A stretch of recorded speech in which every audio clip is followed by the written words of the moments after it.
Selamat pagi Bu Yanti, nama saya Kana Halim dari kelas 6A dan Noraksa 19. Hari ini saya akan menceritakan tentang biografi Insinyur Soekarno dan Dr. Andes Muhammad Hatta. 1. Biografi Insinyur Soekarno. Soekarno adalah Presiden pertama Republik Indonesia yang terpilih secara aklamasi dalam sidang PPKI atau Panitia Persiapan Kemerdekaan Indonesia pada tanggal 18 Agustus 1945 dan sebagai tokoh proklamator di negara Indonesia dan akrab dipanggil Bung Karno.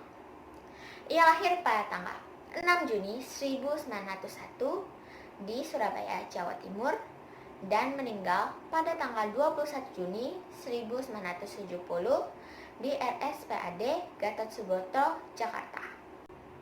Soekarno lulus dari pendidikan di THS yang merupakan cikal bakal Institut Teknologi Bandung atau ITB pada tahun 1920 dan mendapat gelar insinyur. Insinyur Soekarno dikenal sebagai orang yang gigih dalam perjuangan kemerdekaan Indonesia. Tepat pada tanggal 17 Agustus 1945, Insinyur Soekarno dan Dr. Andes Muhammad Hatta menandatangani teks proklamasi kemerdekaan Indonesia.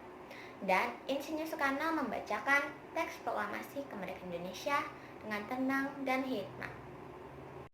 Perjuangan Insinyur Soekarno tidak berhenti di wilayah Indonesia saja, tetapi dia juga berusaha membuat gerakan non-blok yang beranggotakan bangsa-bangsa di Asia, Afrika, dan Amerika Latin. Yang kedua, Dr. Andes Muhammad Hatta.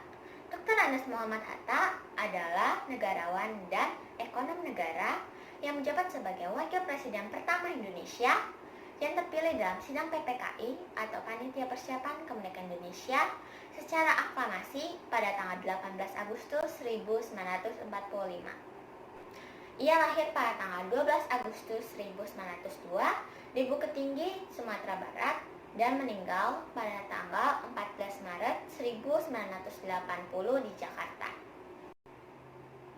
Dr. Andes Muhammad Hatta merupakan lulusan ilmu bisnis di Belanda dan tinggal di sana selama 11 tahun dan bergabung dalam organisasi Pergerakan Perhimpunan Indonesia. Muhammad Hatta merupakan mahasiswa yang memiliki koleksi buku terbanyak. Kecintaannya akan membaca buku mengantarnya sebagai orang penting di Indonesia.